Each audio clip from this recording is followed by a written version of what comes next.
Alors bonsoir à tout le monde, merci aussi pour votre présence ici ce soir, ceux qui sont à l'église de Sierre ce soir pour la troisième partie sur le monde de l'occultisme. Et si vous regardez éventuellement aussi en différé, bienvenue pour écouter ce témoignage que nous avons ce soir, qui fait partie de cette série sur l'enseignement sur l'occultisme. Donc ce soir, on va entendre un témoignage d'une personne qui est membre de l'église Viva de Sierre.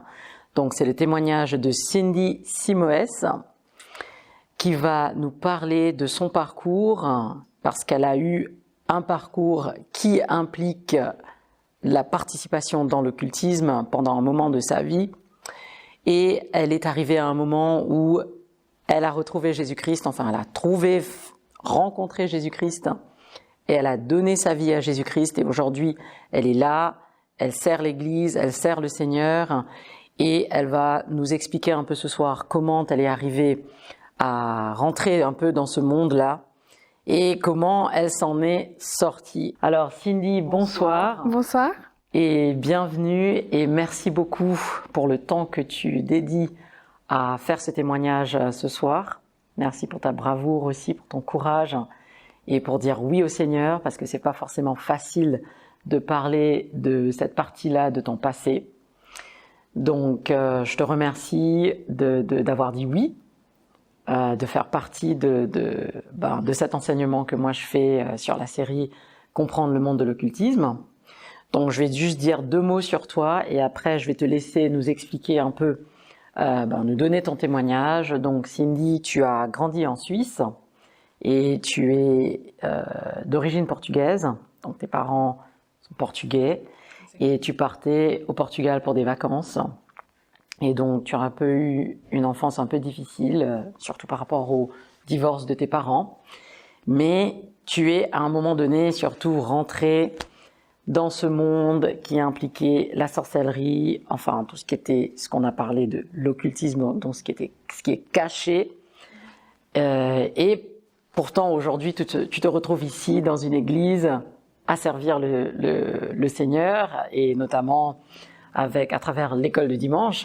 Donc moi, mes enfants sont dans ta classe de l'école de dimanche. Et donc si tu peux nous expliquer un peu comment tu es arrivé à rentrer dedans. Bonsoir, merci de me donner l'opportunité d'être là. Donc, dans ma famille, en vrai, ça a commencé très jeune. C'était normal, en vrai. C'était normal dans la famille. Tout ce qui touchait à l'occultisme, c'était quelque chose de normal parce que c'était déjà là de génération en génération. Donc, très tôt, ma grand-maman, elle faisait déjà des dérivés de ce qui est le pendule. Donc, elle prenait des colliers, puis des aiguilles, et puis il faisait tourner pour savoir quel était le sexe des enfants, etc. Quand les femmes étaient enceintes. Donc, c'était très normal, très culturel. Donc, au Portugal, ça se fait beaucoup. Et puis, mes parents, quand ils ont immigré aussi, ils côtoyaient beaucoup de Portugais. Ça se faisait beaucoup. Il y avait des livres dans la bibliothèque. C'était très normal, c'était pas tabou, c'était pas caché, tout le monde le pratiquait.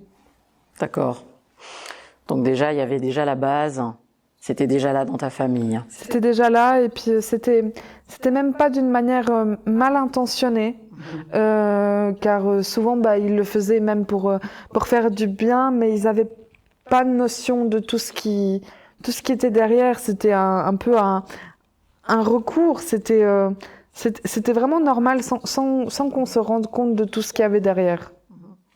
Alors merci Cindy. Donc ça c'était ton enfance et donc t'étais déjà un peu baigné dedans, on va dire. Et donc qu'est-ce qui t'amène toi, parce que tu m'as parlé du fait que tu as pratiqué certaines choses dans l'occultisme et je préfère que toi-même tu expliques ce que tu as fait. Mais si tu peux nous expliquer qu'est-ce qui t'amène à rentrer vraiment dedans dans la pratique de ces choses dont on a parlé. Donc tu as mentionné le pendule. Puis il y avait d'autres choses que tu as aussi pratiquées, donc si tu peux nous expliquer un petit peu comment.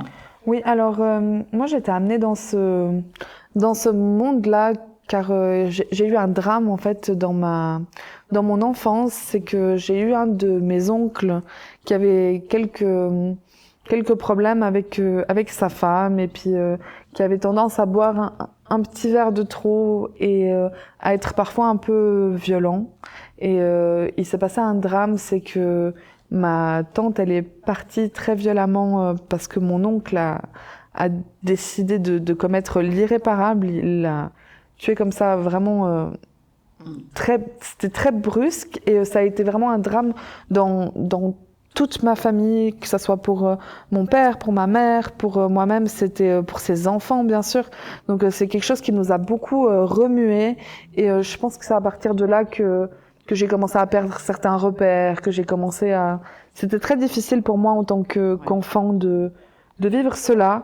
Et par la suite, quelques années plus tard, j'ai commencé à avoir des espèces de crises d'angoisse. Et encore aujourd'hui, je sais pas si c'était juste des crises d'angoisse ou si ça avait plus une notion un peu spirituelle, mais je sentais comme mon cœur qui se contractait, qui était serré par des cordes. C'était très douloureux. J'avais de la peine à respirer et mes parents, ils étaient souvent appelés par l'école pour venir me chercher parce que j'avais ce genre de crise d'angoisse et mes parents, par amour pour moi, ils cherchaient désespérément une solution. Et ils m'ont amenée à l'étranger, chez une dame qui faisait des massages, etc. Et ils lui ont beaucoup parlé de cette dame qu'il fallait absolument aller jusque là-bas. Donc on y a été plusieurs fois et cette dame, il s'avérait qu'elle faisait des massages, qu'elle allumait des bougies, qu'elle tirait quelques cartes. Et en vrai, c'était assez occulte tout ce qui se passait, même si sur le moment, on le voyait pas comme ça, on le voyait comme un recours, comme quelqu'un qui allait nous aider. Cette personne, ce qu'elle pratiquait, c'était occulte, car arrivé à un certain moment, parce qu'on y a été régulièrement, la dernière fois qu'on y a été, elle a dit « j'ai fait tout ce que j'ai pu dessus, et là je peux plus travailler, je dois m'arrêter là, car je n'ai pas le droit de continuer, car cet enfant est un enfant de Dieu, c'est un enfant de lumière, donc mon travail s'arrête là. » Et cette enfant, quand elle sera plus grande, vers sa vingtaine, elle sera amenée à servir. Elle a un don, elle sera amenée à servir Dieu et ça se manifestera dans sa vingtaine. Et là, je peux plus travailler dessus. Donc, ça montre à quel point ce qu'elle faisait, c'était occulte parce que Dieu ne lui permettait pas de continuer ce travail-là, d'en faire plus. Avec toi. Ouais. Exactement. Et ça montre aussi que ce n'est pas avec Dieu qu'elle travaillait. Exactement. Alors après ça, vers l'âge, je devrais avoir à peu près 12-13 ans, mes parents ils décident de se séparer et c'était un divorce qui a été assez violent en émotions. Ça a été quelque chose qui m'a beaucoup affecté, qui nous a affectés tous. Et là, je perds énormément de repères. Mon père, il est aussi dans une grande souffrance. Et dans sa souffrance et dans son désespoir, il se retrouve à chercher des solutions, à côtoyer certaines voyantes. Donc, il fait la rencontre de deux voyantes en particulier, donc qui les deux tirent des cartes. Et il y en a une qui vient à la maison pour faire un nettoyage au niveau des esprits, etc. Et c'est à ce moment-là que je la rencontre. Et je la rencontre, elle était venue avec ses enfants. Et le courant, il passe très bien. Donc on s'entend très bien, elle est très sympa. C'est quelqu'un qui a des bonnes intentions, qui veut aider les gens, mais qui travaille vraiment pas avec les bonnes forces. Mais sur le moment, moi, je me sens très attirée par ce qu'elle fait, etc. Et elle me propose par la suite, après qu'on ait vraiment tissé des liens d'amitié, de garder ses enfants, de faire du babysitting, et en échange qu'elle m'apprenne un petit peu tout ce qu'elle fait. Et sur le moment, je trouve ça vraiment, vraiment génial.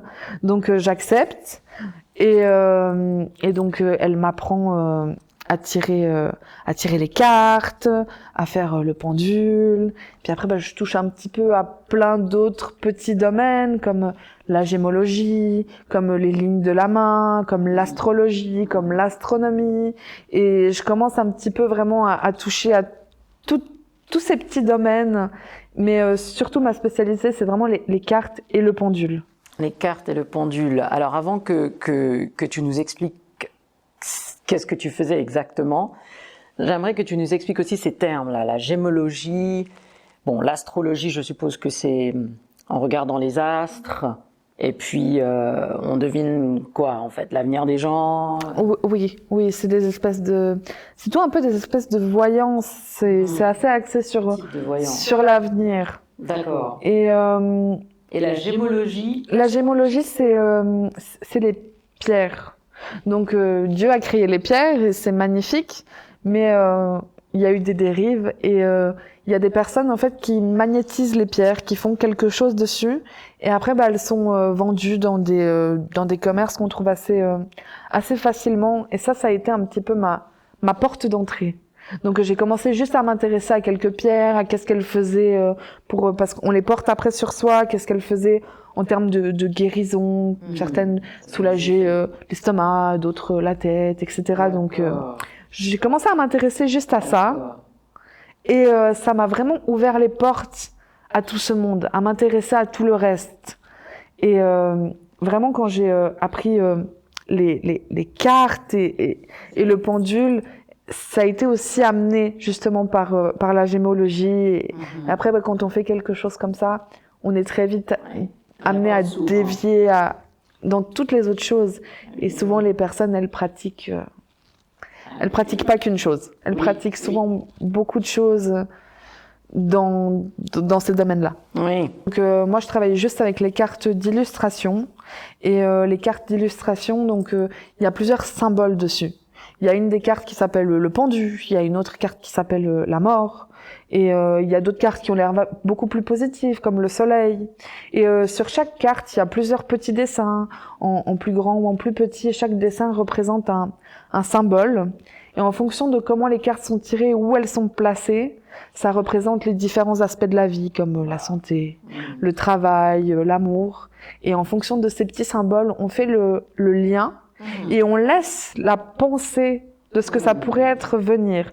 Donc il y a comme une pensée et dans l'ésotérie on appelait ça l'intuition et en fait on laisse cette intuition venir, cette pensée se développer et c'est comme si quelque chose nous souffletait cette idée à l'oreille et on donne cette idée donc à la personne. Des fois quand on a un petit doute on pose la question. Est-ce que c'est ça? Est-ce que c'est ça? Est-ce que ça pourrait être éventuellement ça?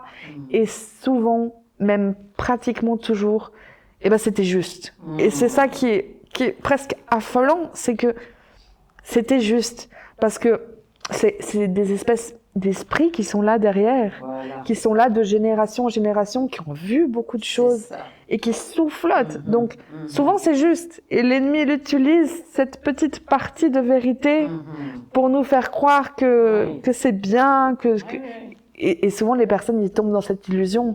C'est vrai, ça a marché, ça guérit, sauf qu'ils se rendent pas compte que là derrière, tout a un prix. Et il y a un prix à payer.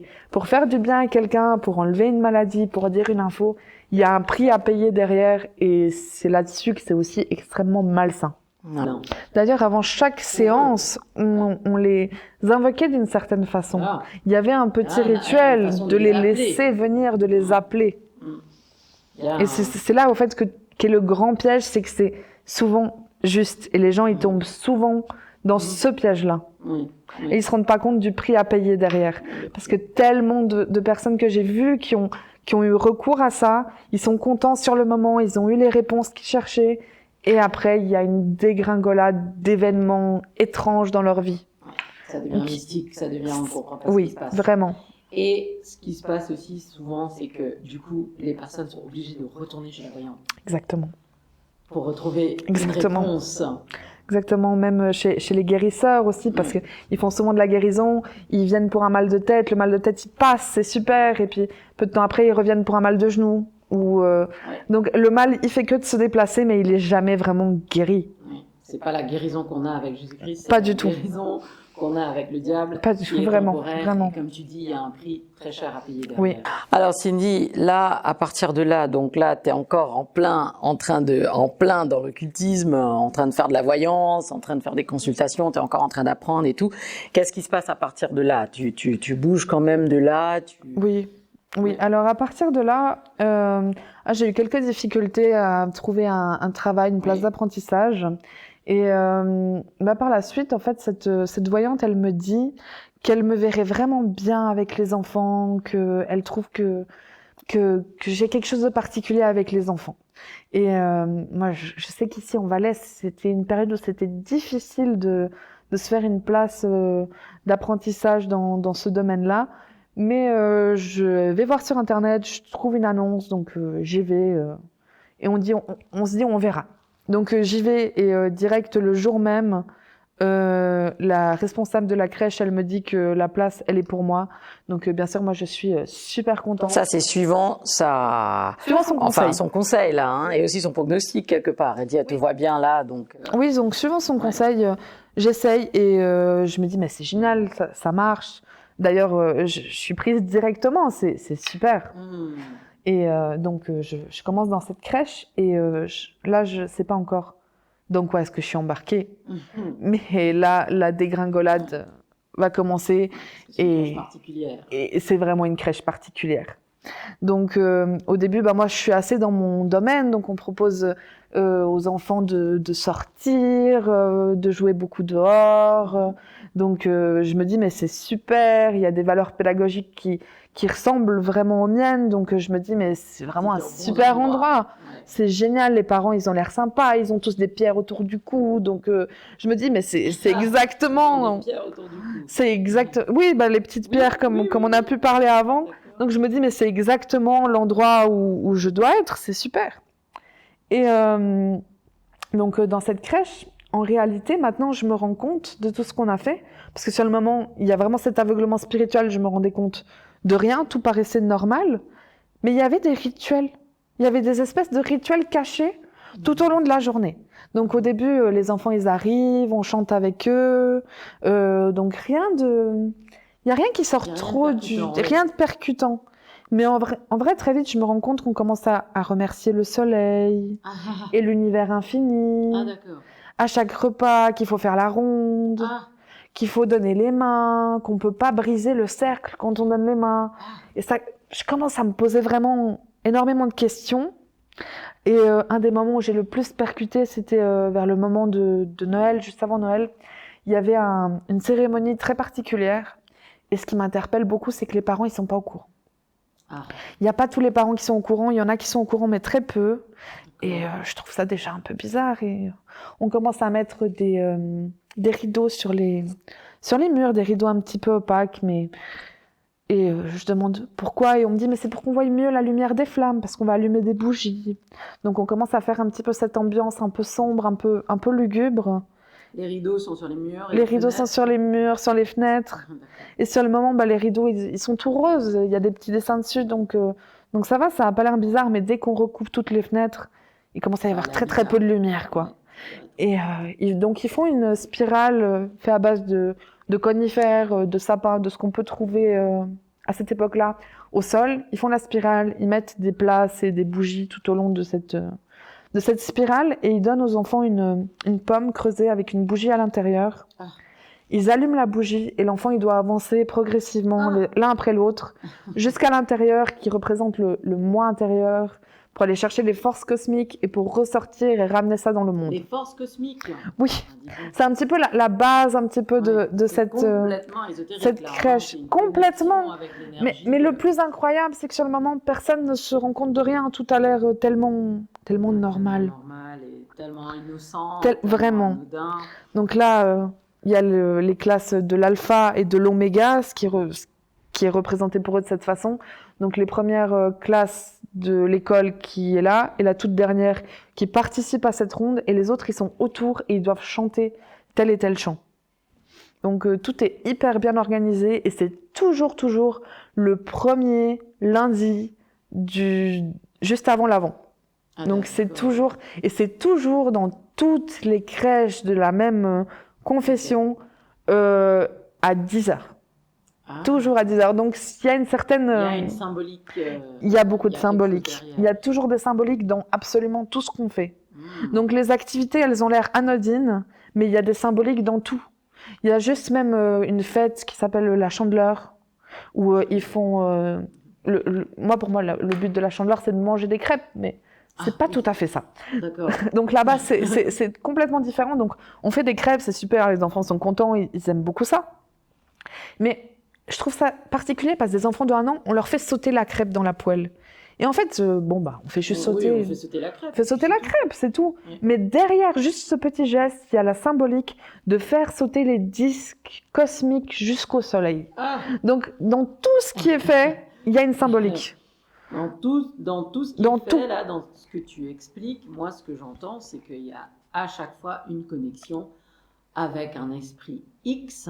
Exactement. Parce qu'en fait, à chaque fois qu'il y a une connexion avec, je sais pas, déjà, c'était les forces cosmiques avant.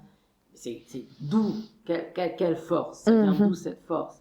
Et là, c'est sauter les crêpes, c'est pour élever jusqu'au soleil, c'est les disques, c'est élever les disques cosmiques. Ouais. C'est un petit peu du charabia, c'est un petit peu compliqué. C'est du rituel. Mais oui, c'est des rituels. C'est un rituel. Toutes les activités sont extrêmement rituelles et dans tout. Tu te retrouves là-bas. Ah, vraiment. Et que, comme par hasard, c'est la voyante qui dit « je te vois là-bas ». Vraiment. Je te vois avec les enfants et bim, tout à fait. Tu tombes sur ce genre de crèche. Vraiment. D'accord. Vraiment. Et maintenant, il y a un moment donné, donc tu n'as pas encore rencontré Jésus-Christ, mais parce que bien sûr, à un moment donné, tu le rencontres, merci Seigneur, et avant ça, tu as une expérience très forte. C'est vrai. Une expérience de vie et de mort, en fait. C'est vrai. Une expérience de mort. Alors, quelle était cette expérience, Cindy? Est-ce que ça t'aide aussi à arrêter dans l'occultisme, cette expérience-là? Est-ce que c'est là que tu arrêtes? Pas tout de suite. Non plus. Alors, dis-nous. Donc, j'étais avec un ami à l'époque. Et c'était quelqu'un qui était dans le domaine du médical. Et donc, je commence à me sentir très mal, à dire que j'ai chaud. Et on me dit, c'est normal, il fait chaud. Donc, rien de bizarre. Et je commence à me sentir avec le cœur serré à nouveau. Donc, ça revient un petit peu à cette même sensation que quand j'étais enfant. Donc, je sens le cœur serré et du coup, j'essaye de courir et de me précipiter vers une fenêtre, vers une porte pour essayer de trouver de l'air parce que je commence à manquer d'air. Et d'un coup, je tombe. Donc, je tombe et je tombe avec les yeux ouverts et on me prend le pouls et le pouls, il est inexistant. Donc, je tombe avec les yeux ouverts, le pouls est inexistant. Donc, apparemment, je respire plus. Et il m'a dit, cet état, il a duré pendant une demi-heure. J'étais en train de... C'est cet ami qui était dans le domaine médical. Hein. Oui, donc, qui était dans le domaine médical. Donc, il savait faire les choses. Il était quand même un petit peu paniqué parce que, bien sûr, quand ça touche au privé à des personnes que tu connais, c'est difficile. Il m'a fait le massage cardiaque. Et donc là, il était en train de se précipiter vers son téléphone pour appeler donc les secours. Mais je me réveille à ce moment-là. Mais pendant que lui, il voit ça, et ben moi, je vois complètement autre chose. Donc, pour moi, en fait, à un moment, je vois tout noir au moment où je tombe. Et d'un coup, en fait, je commence à voir des choses. Donc, pour lui, il s'est passé 30 minutes. Pour moi, il s'est passé 5 minutes. À peu près. Dans ma vision du temps. Et là, je vois comme le ciel. Je vois vraiment du bleu. Je vois plein de nuages. Et là, je vois une foule de personnes qui ont l'air très heureux, qui sont joyeux, qui sont en train de danser, en train d'avancer, en train de faire de la musique. Ils ont des instruments, ils ont des tambours. Vraiment quelque chose de joyeux. Et ils avancent vraiment dans une certaine direction. Et ce que je trouve bizarre, c'est que je les vois donc faire du bruit, mais je peux pas les entendre. C'est comme si mes oreilles elles étaient fermées. Donc je peux pas les entendre. Et donc je les vois et je veux me précipiter vers eux parce que je veux prendre part. Je veux prendre part à cet événement. Je comprends pas ce que c'est, mais je veux y aller. Et donc j'y vais, je cours, je me précipite et je tombe parce qu'il y a comme une vitre devant moi. Il y a quelque chose qui me permet pas d'y aller. Il y a comme une vitre invisible et je tombe et je vois que ça c'est pas pour moi. Et là, je vois tout blanc. Je vois une lumière énorme, une lumière aveuglante. Je vois rien d'autre que du blanc et quelque chose d'aveuglant. Et j'entends une voix qui me dit « Viens !» Et là, je me dis « Super, je vais pouvoir aller prendre part à cet événement. » Donc, je fais un pas en avant. Et là, j'entends comme une certaine noirceur, comme quelque chose d'un peu glauque dans cette voix qui me dit « Viens, viens nous rejoindre. » Et j'ai eu super peur. Donc, j'avais un pas en avant. J'ai fait un pas en arrière parce que j'ai comme pris conscience et je me suis dit, mais en fait, je suis en train de mourir. Et là, j'ai pris conscience, j'ai pris un pas en arrière, et là, je me réveille. Et quand je me réveille, en fait, je comprends pas du tout qu'est-ce qui se passe. Je comprends pas du tout qu'est-ce qui se passe aujourd'hui avec le recul.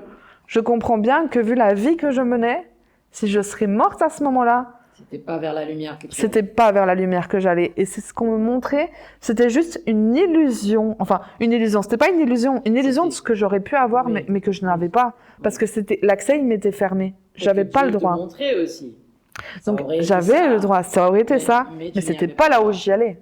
C'était pas là où j'allais. La voie voulait t'emmener. Et je remercie Jésus de pas m'avoir pris à ce moment-là parce que je serais pas allée au bon endroit.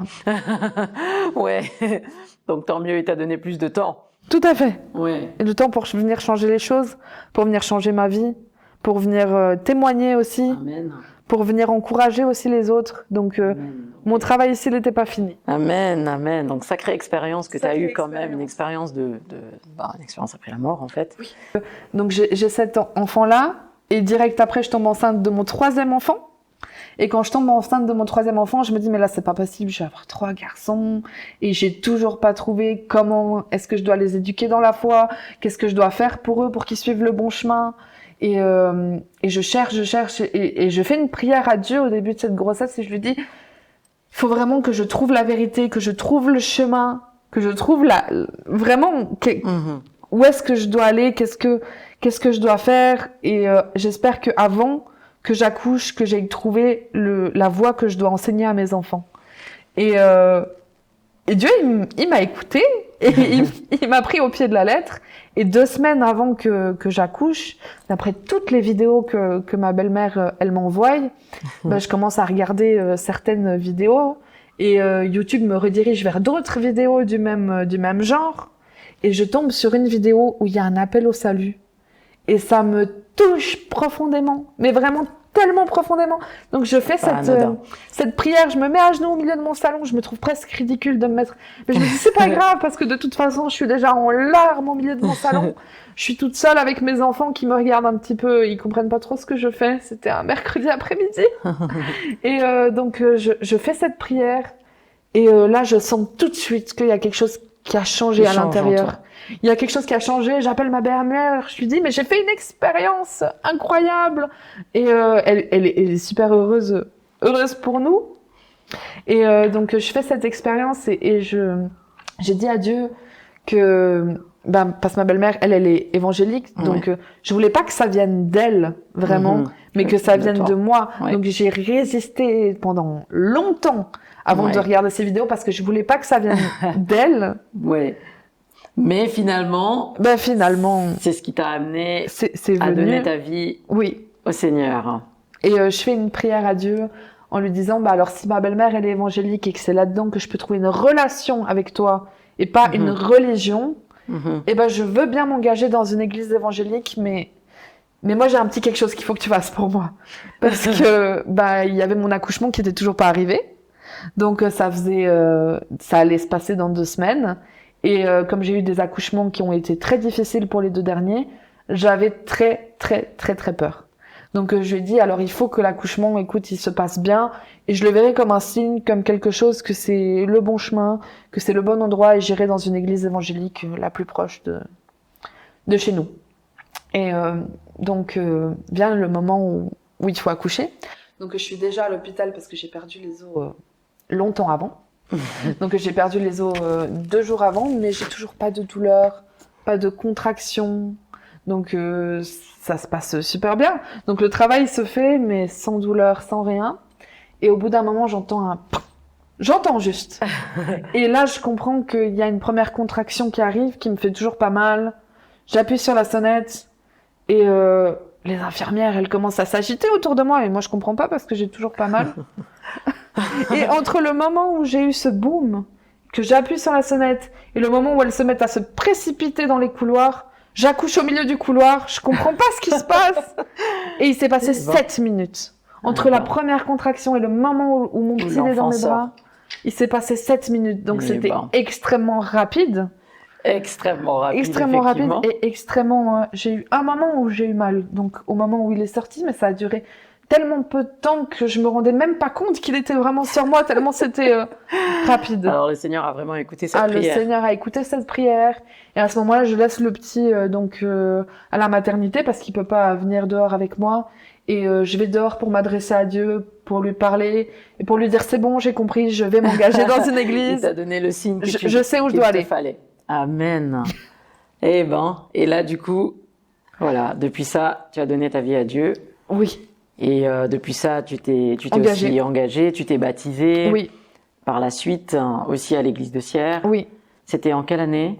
C'était, il y avait le Covid.